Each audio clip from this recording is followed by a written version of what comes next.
Ada seorang Habib. Nah, Habib itu punya tetangga yang tetangganya itu suka jualan kacang malam-malam. Nah, si tukang kacang itu kalau ketemu sama Habib itu biasanya jualannya itu diambil sama Habib atau dikirimkan ke rumahnya gratis, nggak bayar. Pokoknya mah diminta aja seperti itu.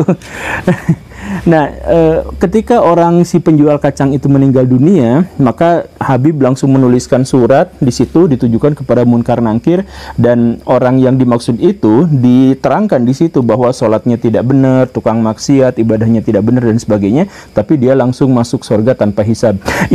Muridnya Habib Salim Jindan ini berkahnya punya hubungan dengan dzurriyyat Nabi Muhammad.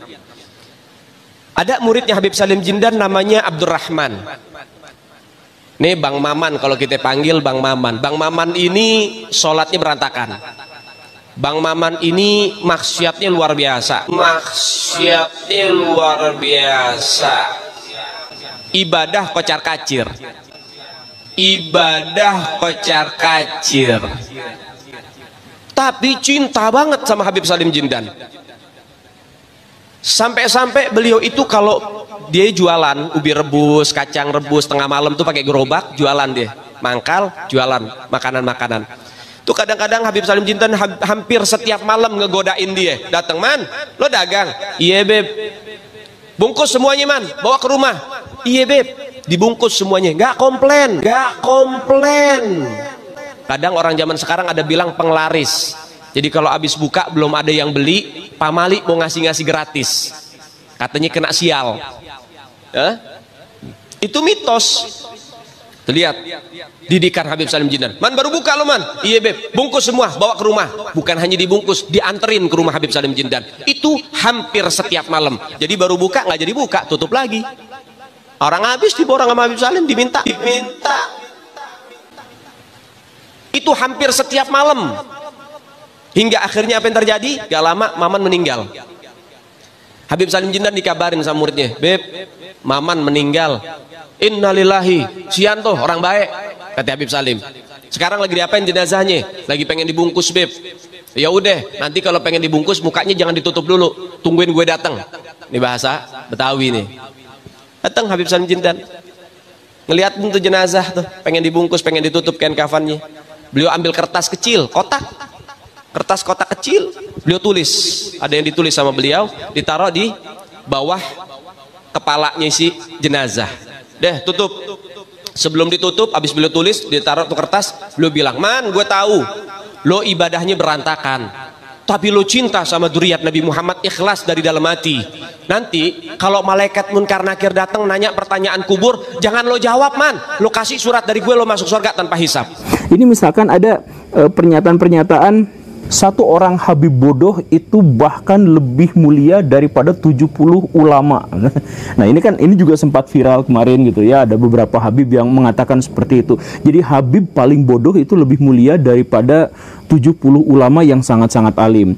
Belajar sama satu Habib sama ukurannya belajar dengan 70 kiai. Sama ukurannya belajar dengan 70 kiai. Betul nggak, Habib? Satu Habib, walaupun Habibnya jahlun, maksudnya bodoh, kata Iwan. Walaupun Habibnya jahlun, maksudnya bodoh, kata Iwan. Itu ukurannya perbandingannya amat 70 kiai yang alim. Itu ukurannya perbandingannya amat 70 kiai yang alim. Perbandingannya. Ada kemudian penjelasan yang lebih lanjut lagi bahwa seorang Habib ini ada secara literal disebutkan seperti itu sama kelompok mereka itu. Habib yang tukang maksiat, yang zina, yang mabuk, kata dia, kakinya masih jauh lebih mulia daripada ulama. Yang tukang ibadah, yang tukang memberikan manfaat kepada masyarakat, itu kepalanya jauh lebih rendah derajatnya daripada seorang Habib yang tukang mabuk, tukang maksiat, gak pernah ibadah dan lain sebagainya. Ustadz yang kurang ajar kepada para habaib. Kenapa kaki Habib yang nakal? Kenapa kaki Habib yang narkoba, yang maksiat, yang nakal, yang kotor dibandingkan kepala kiai yang pakai sorban masih lebih mulia? Kenapa kaki Habib yang maksiat itu secara literal mereka sebutkan seperti itu. Bahkan kemudian disebutkan bahwa golongan orang yang masuk neraka paling duluan itu adalah ulama yang menyelisihi habaib. disebutkan seperti itu. Jadi kalau misalkan Baraya pengen tahu siapa ahli neraka, yang paling duluan masuk neraka itu adalah ulama yang menolak atau menyelisihi para habaib. Mereka sebutkan, dan katanya ulama yang dimaksud itu bahkan masuk lebih dulu masuk ke dalam neraka daripada orang-orang yang melakukan dosa besar dalam Islam, misalkan melakukan kemusyrikan atau menyembah patung berhala dan sebagainya. Nah, ini lebih duluan lagi. Jadi mereka benar-benar memegang kunci sorga, sehingga siapapun di antara pelayan-pelayan mereka bisa masuk ke surga tanpa hisab, bahkan ketika mereka tidak melakukan ibadah apapun. Di sisi lain ada ulama yang levelnya sudah bagaimanapun, kalau misalkan menyelisih habaib maka pasti akan masuk neraka paling duluan. Kalau misalkan ada orang yang mengatakan, kan kemarin misalkan Pak Habib Bahar atau Pak Habib Rizik mengatakan, mana orang yang mengatakan seperti itu, ya tinggal cek di YouTube ya, tinggal cek di YouTube, tinggal cek di TikTok gitu, dan mereka bisa langsung dicari siapa orangnya, kan mereka sudah jelas gitu melakukan hal-hal yang semacam itu. Atau misalkan kisah-kisah yang lain, misalkan ada seorang yang biasa-biasa aja tapi karena melayani Habib maka masuk surga, ya umum kayak gitu ya. Kemudian bukan hanya mengglorifikasi nasabnya, tetapi juga mengglorifikasi tempat awal mula mereka berada gitu. Misalkan Tarim itu kan awal mula kelompok Ba'alawi itu muncul gitu.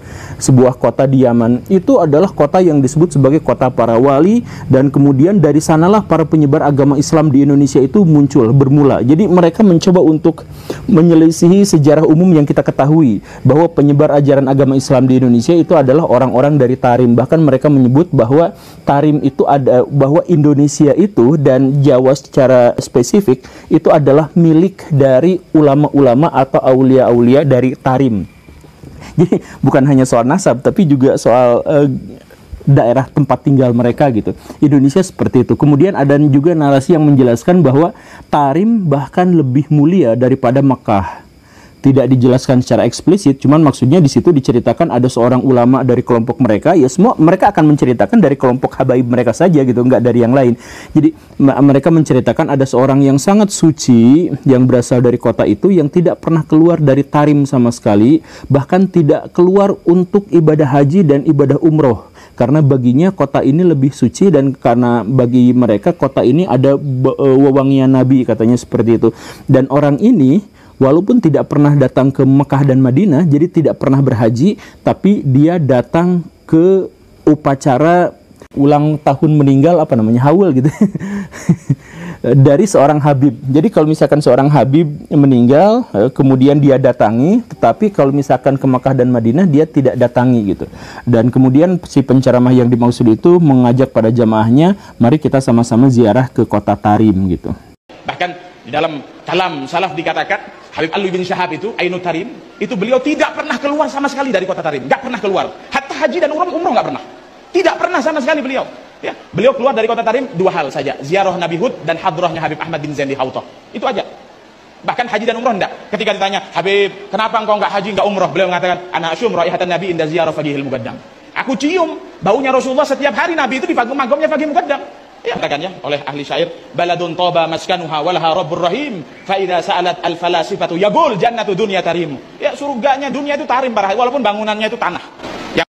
Jadi kok bisa sampai primordialismenya tuh bisa sampai se ekstrim ini gitu, tetapi dianggap sebagai sesuatu yang lumrah gitu. Jadi misalkan MUI yang sangat rajin untuk menuduh ini sesat, ini tangkap, ini penistaan agama dan sebagainya, tetapi pada hal-hal yang semacam ini kan jelas secara eksplisit ya menyelisihi tradisi Islam yang lain gitu, yang biasa kita ketahui gitu, bahwa misalkan kan dalam tradisi Islam yang kita ketahui itu adalah Nabi derajatnya paling tinggi di atas semuanya dan sebagainya, dan mereka memiliki kemampuan-kemampuan yang sama seperti manusia biasa-biasa aja, kecuali ada beberapa bagian yang ganjil gitu, dan beberapa yang ganjil itu juga cuma sangat-sangat sedikit dan tidak ditonjolkan gitu. Ini mah semua kisah tentang habaib itu Baraya bisa cek ke sana ke sini, Baraya kan menemukan sesuatu yang sangat aneh gitu. Ada misalkan Habib yang diceritakan bisa menghidupkan orang yang mati. Kemudian ada kisah yang sangat lucu, ada seorang Habib datang ke sebuah kota, kemudian di kota itu dijaga oleh seorang, kota ini dihuni oleh para orang-orang suci, para habaib, dan setiap orang dari mereka itu memiliki karomah. Jadi kalau kamu mau masuk ke sini, silakan tunjukkan karomahnya. Maka si Habib yang dimaksud itu langsung menunjukkan karomahnya dengan menurunkan air hujan susu yang sangat deras. Hujan susu yang sangat deras. Di situ.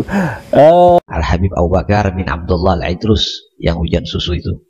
Karena di Adan itu dulu bahwasanya ketika Al-Habib Abu Bakar bin Abdullah Al-Adani ingin masuk kota Adan, dicegat sama orang-orang kota Adan tersebut, katanya, wahai Syekh Abu Bakar, ya, kau tidak boleh masuk ke kota Aden ini kecuali engkau ini memang benar-benar seorang daripada wali Allah. Coba tunjukkanlah kemuliaanmu, kekaromahanmu. Kalau kamu memang benar seorang wali Allah, tunjukkan karomah yang Allah berikan kepadamu. Kemudian beliau mengatakan, ya sama subil laban, walad Abdullah dakhalal Adan. Beliau berkata, wahai langit, ya, turunkanlah hujan susu karena anaknya Abdullah masuk kota Adan. Jadi itu katanya sampai sekarang susunya masih ada diawetkan. Itu sekitar mungkin 500 tahun yang lalu.